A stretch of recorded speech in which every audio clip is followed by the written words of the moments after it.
Fitness level নিয়ে গতকালকে একটা প্রশ্ন ছিল এভালুয়েশন কমিটি থেকে। ফিটনেস লেভেল নিয়ে আপনাদের কি মনে হচ্ছে? আপনাদের ফিটনেস কি কোন পর্যায়ে আছে?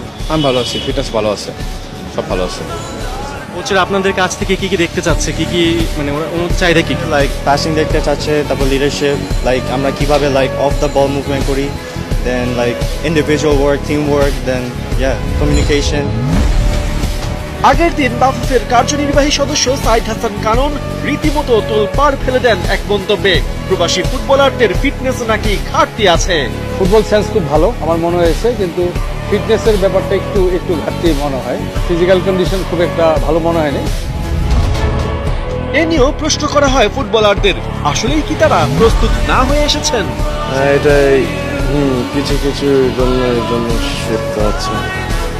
আগের দিনের মন্তব্যে বিব্রতকর অবস্থায় পড়া পারফরমেন্স এভালুয়েশন প্যানেলের সদস্য সাইদ হাসান কানন অবশ্য রাত বেরোতেই ইউ-টার্ন নিয়েছেন। তার চোখে এখন প্রবাসী ফুটবলারদের মাঝে উন্নতির ছোঁয়া। ফিটনেস নিয়ে কালকে একটা প্রশ্ন ছিল।